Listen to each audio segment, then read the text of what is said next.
What's up, guys? Really quick video here on how to progress your training. That way you guys aren't progressing too soon or sandbagging your training and waiting too long and never actually progressing or adding weight when you should be. So very generally speaking, volume before intensity, that's the key rule. So you always want to be adding more work, so more sets or more repetitions before you're adding a lot more weight. So that's going to be a general principle throughout any kind of training we're going to be doing. In general, we're going to be doing what's called a 3 or 4 week block, which means we're going to have weights going up for 3 weeks or 4 weeks, depending what the program is. Generally, it's going to be 3 weeks, and then that's going to re-wave. So what the wave means essentially is kind of like right here. So we're going to start at week 1 here, and then we're going to do, let's say, 100 pounds. Then we're going to go up to week 2, we're going to do 110 pounds. Then week 3, we're going to go up again for the final time, end of the block. We're going to do 120 pounds. So 100, 110, 120. From there, that's our peak right here, right? So from there to week 4, we're going to drop right back down, re-wave. Instead of starting at 100 pounds, we're going to start at 105 pounds. So I'm going to go 105 in week 4. In week 5, we're going to go 115. And week 6, we're going to go 125. So we're adding weight throughout this wave. So as you can kind of see here, it goes up the first few weeks, this back down, goes higher than the first few weeks, this back down, goes higher than the next 3 weeks. So training will always kind of follow this wave loading type of pattern, right? If you have questions on that, please let me know. It's not very confusing. I may just not be explaining it very well, but that's essentially how it will look like. So you will have a reset in the progression, especially as we change weights or change exercises, depending what we're doing or depending what your goals are. So from there, a couple things to kind of keep in mind. Program will either have a rep range or have something called straight sets. So if you see something like 3 sets of 6 to 10 reps here, just kind of use that however you need to, right? So you shouldn't be able to hit 11 reps. If you did, you're doing it wrong. If you hit 5 reps, you're doing it wrong. It should be 6 to 10, right? Ideally, you pick a weight that you can kind of hit somewhere around 8 or 9 that first week. So let's say you're starting off the week, you see block 1, week 1, day 1, 3 sets, 6 to 10 on, let's say, a back squat. You pick a weight you think you can hit for 8. Let's say you do 8, but you're like, yeah, I could have done like 4 more. Do not count that set. That is not a working set. It does not count. It's a warm-up. Do not count it. Again, do not count it. Do not count your warm-ups as working sets. You will not get sufficient volume. You will not get sufficient train stimulus, and you will not pass go. You will not collect 250, whatever. We're not playing Monopoly here. So if you do, let's say, 200 pounds for 8, you rack the bar and you're like, you know what? That wasn't challenging enough. I could have done that for 11 or more reps. Rest 2 to 3 minutes. Go up in weight 10, 15 pounds maybe, and then hit a set of 8-ish again. And keep that weight, right? And what you're gonna do is, let's say you did 215 then, you did it for 8, the second set you did it for 8, the third set you did it for 7. Totally normal. The next week we're gonna continue that progression. Instead of adding weight, you will now hit more reps. So you got 8 plus 7 last week. So that's 8 plus 8 is 16 plus 7, that is 23 total reps. You are in week 2 trying to beat 23 total reps. If you get 30, like you get 3 sets of 10 with that weight, awesome. If you get 24 reps, so just 1 more, awesome. We just need to see progression, guys. We don't want to be going backwards.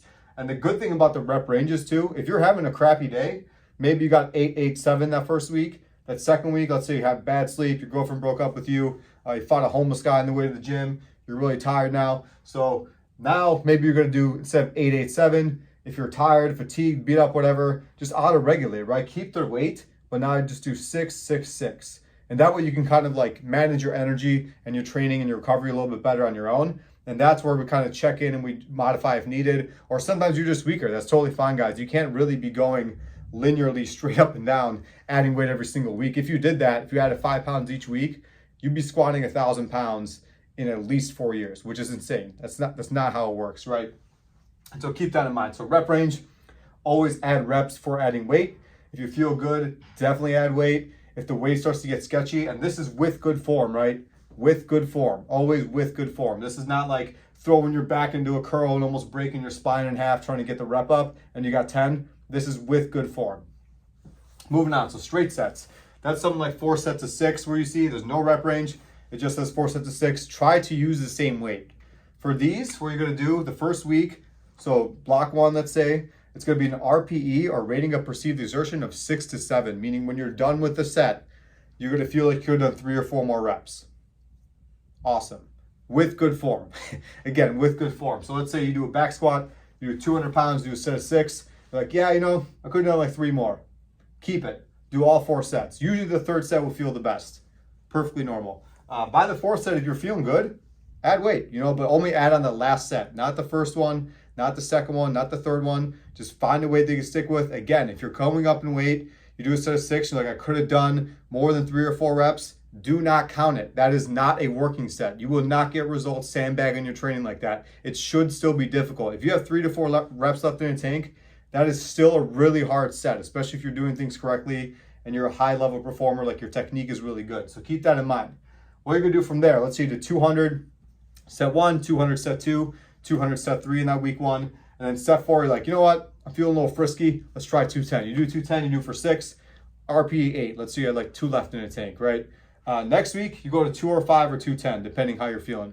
So just always going up a little bit, right? If it says 4x6 again next week, maybe go to 210 if you're feeling good. If it's 4x5 next week, because we're getting a little heavier, maybe go 210, 215. Really, it depends kind of at your discretion, right? But always progress is kind of like the point, and do not miss reps. By that next week, instead of doing an RPE 6 to 7, I want you at 7 to 8. So a little bit harder now, right? And then week 3, I want you at 8 to 9. So you're really pushing that progression, that 4 sets of 6. So it might be something like 4 sets of 6 for all 3 weeks. It might be something like 4 sets of 6 week 1, 5 sets of 4 week 2, and then 6 sets of 3 on week 3. Either way, you're still increasing weight, right? But it just might be a little slightly bigger margin. And those don't need to be grinder reps, all right? So like RP 6 to 7 week 1, 7 to 8 week 2, 8 to 9 week 3. Maybe go up to RPE 10, you know, just like explode your head doing a rep, whatever. But you don't do that on week 1. We can't always be testing, right? We're moving reps with high proficiency, a lot of power, good execution, and we're loading the muscle, the tendons, the ligaments correctly in the way we should be loading them. So that's the quintessential idea behind training. We want to make sure we're progressing every single week. To kind of add on to that, this is like a mini linear progression. So we're adding weight every 3 weeks, but then we reset the wave, kind of like I mentioned before. If you guys have any questions on that or need any more detail on any of these concepts, please let me know. It's important that you follow this.